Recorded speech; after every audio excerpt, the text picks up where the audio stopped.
ಮೈಸೂರಿನ ರಾಜೇಂದ್ರ ನಗರದ 4ನೇ ಕ್ರಾಸ್ನಲ್ಲಿರುವ ಶ್ರೀ ಮಹಾಲಕ್ಷ್ಮಿ ಮತ್ತು ಶ್ರೀ ಇಷ್ಟಾರ್ಥ ಸಿದ್ಧ ಗಣಪತಿ ದೇವಸ್ಥಾನದಲ್ಲಿ ಆಗಸ್ಟ್ 20 ಮತ್ತು 21ರಂದು 2 ದಿನಗಳ ಕಾಲ ವಿಶೇಷ ಧಾರ್ಮಿಕ ಕಾರ್ಯಕ್ರಮ ಆಯೋಜಿಸಲಾಗಿದೆ.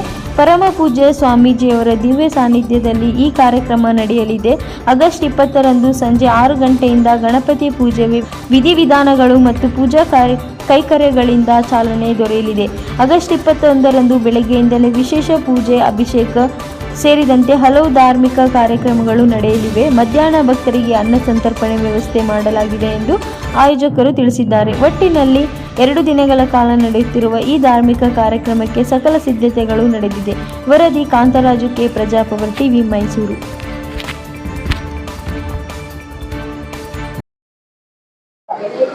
ಐದನೇ ಕ್ರಾಸ್ ನಲ್ಲಿ ಇರ್ತಕ್ಕಂತ ಈ ಮಹಾಲಕ್ಷ್ಮಿ ದೇವಸ್ಥಾನ 7 ವರ್ಷ ಹಿಂದೆ ಈ ಭಾಗದ ಶಾಸಕರು ಮಾರುತಿರಾವ್ ಪವಾರ್ ಇದ್ರು.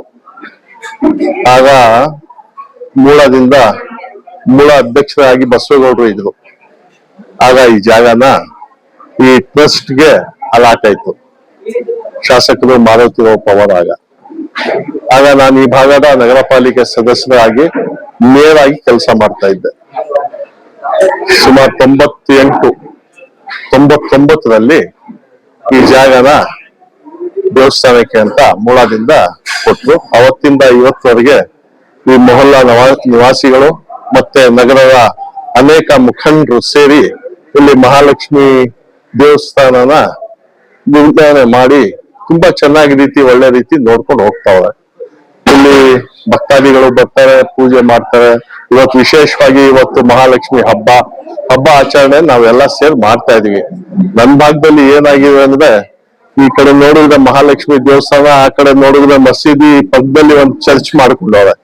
ಎಲ್ಲಾ ದೇವ್ರ ಕೋಟೆ ಮಾಡ್ಕೊಂಡು ನಾನು ಇಲ್ಲಿ ಮಧ್ಯದಲ್ಲಿ ಇದ್ದೀನಿ. ಯಾರು ಮುಟ್ಬಾರ್ದು ಆತರ. 30 ವರ್ಷದಿಂದ ಇಲ್ಲೇ ನಾನು ಆಯ್ಕೆ ಹಾಕೊಂಡು ಬರ್ತಾ ಇದ್ದೀನಿ. ಮುಂದೆನೂ ಕೂಡ ಆಯ್ಕೆ ಮಾಡ್ತಾರೆ ಅಂತ ನಂಬಿಕೆ, ಅವಕಾಶ ಆದ್ರೆ ಈ ದೇವಸ್ಥಾನ ತುಂಬಾ ಚೆನ್ನಾಗಿ ಮಾಡ್ಕೊಂಡು ಹೋಗ್ತಾರೆ. ನಮ್ಗೆ ಎಲ್ಲಾ ಸ್ನೇಹಿತರು ಅವ್ರಿಗೆ ದೇವರು ಶಕ್ತಿ ಕೊಡ್ಲಿ ಅಂತ ಹೇಳ್ತಾರೆ. ವಾರ್ಷಿಕೋತ್ಸವವನ್ನು ಮಹಾಲಕ್ಷ್ಮಿ ಅಮ್ಮನವರ ಸನ್ನಿಧಾನದಲ್ಲಿ ನಡೆಸ್ತಾ ಇದ್ದೀವಿ. 2008ರಲ್ಲಿ ಇಲ್ಲಿ ಪ್ರತಿಷ್ಠಾಪನೆ ಆಯಿತು. ಪೂಜ್ಯ ಭಾಷ್ಯಂ ಸ್ವಾಮೀಜಿಯವರ ಅಮೃತ ಹಸ್ತದಿಂದ ಪ್ರತಿಷ್ಠಾಪನೆ ಆಗಿ ಇದುವರೆಗೆ ಇಲ್ಲಿ ಸತತವಾಗಿ ಪ್ರತಿ ವರ್ಷ ವಾರ್ಷಿಕೋತ್ಸವ ನಡ್ಕೊಂಡ್ ಬರ್ತಾ ಇದೆ. ವರಮಹಾಲಕ್ಷ್ಮಿ ಹಬ್ಬದ ದಿವಸನೇ ಇದು ಬೀಳ್ತಾ ಇರೋದ್ರಿಂದ ಬಹಳ ಒಂದು ಒಳ್ಳೆ ಶುಭ ಸಂದರ್ಭ ಇದು. ಹಾಗೆ ಪ್ರತಿ ವರ್ಷ ಇದನ್ನ ನಡೆಸ್ಕೊಂಡು ಬರ್ತಾ ಅಮ್ಮನವರಿಗೆ ವಿಶೇಷವಾದ ಅಲಂಕಾರ, ರಜತ ಕವಚದ ಅಲಂಕಾರ ಹಾಗೂ ಮಹಾಮಂಗಳಾರತಿ, ತೀರ್ಥ ಪ್ರಸಾದ ವಿನಿಯೋಗ ಎಲ್ಲ ಆದ್ಮೇಲೆ ಅನ್ನ ಸಂತರ್ಪಣೆ ಇರುತ್ತೆ. ಸಂಜೆ ಅಮ್ಮನವರ ಉತ್ಸವ ಸುಭಾಷ್ ನಗರದ ರಾಜಬೀದಿಗಳಲ್ಲಿ ಸಾಯಂಕಾಲ 6 ಗಂಟೆಯಿಂದ ನಡೆದು ಮತ್ತೆ ವಾಪಸ್ಸು ಅಮ್ಮನವರು ದೇವಸ್ಥಾನಕ್ಕೆ ಸನ್ನಿಧಾನಕ್ಕೆ ಆಗಮಿಸಿ ಕಾರ್ಯಕ್ರಮ ಪೂರ್ಣಗೊಳ್ಳುತ್ತೆ. ವಿಶೇಷವಾಗಿ ಭಕ್ತಾದಿಗಳಿಗೆ ಅವರು ಬರಬೇಕು, ದೇವಸ್ಥಾನಕ್ಕೆ ಅಮ್ಮನವ್ರ ದರ್ಶನ ಮಾಡಬೇಕು. ಹಾಗೆ ಅವರು ಧನ ಸಹಾಯ ಮಾಡಬೇಕು. ಭಕ್ತಾದಿಗಳು ದೇವಸ್ಥಾನಕ್ಕೆ ಬಂದಷ್ಟು ದೇವಸ್ಥಾನ ಅಭಿವೃದ್ಧಿ ಆಗಕ್ಕೆ ಸಾಧ್ಯ. ಸುಮ್ಮನೆ ಎಲ್ಲೋ ಕುಳಿತುಕೊಂಡೆ ಏನೋ ಮಾತಾಡಿದ್ರೆ ಪ್ರಯೋಜನ ಆಗೋದಿಲ್ಲ. ಬರಬೇಕು, ದೇವಸ್ಥಾನಕ್ಕೆ ಬರಬೇಕು. ದೇವಸ್ಥಾನಕ್ಕೆ ಬಂದು ಇಲ್ಲಿ ಅಮ್ಮನವ್ರ ದರ್ಶನ ಮಾಡಿ ಅಮ್ಮನವ್ರದ್ದು ಕೃಪೆ ಪಡೆದು ಎಲ್ಲ ಇವತ್ತ ಒಂದು ಪವಿತ್ರವಾದ ದಿವಸ ಒಳ್ಳೇದಾಗ್ಲಿ ಅಂತ ನಾನು ಶುಭ ಹಾರೈಸ್ತೇನೆ. ಮಾಡ್ಕೊಂಡಿದ್ದೀನಿ. Powerful god. ಫಸ್ಟ್ ಡೇ ಇನಾಗ್ಯುರೇಷನ್ ದಿನದಿಂದ ಇಲ್ಲಿವರೆಗೂ ಇಲ್ಲೇ ನಾನು ಪ್ರತಿ ವರ್ಷನೂ ಎಲ್ಲ ಕಾರ್ಯಕ್ರಮಗಳಲ್ಲೂ ಭಾಗವಹಿಸ್ತೀನಿ. ಮತ್ತೆ ಎಷ್ಟೋ ಜನಕ್ಕೆ ಮಕ್ಕಳಿಲ್ಲದವರು ಮಕ್ಕಳಾಗಿದೆ.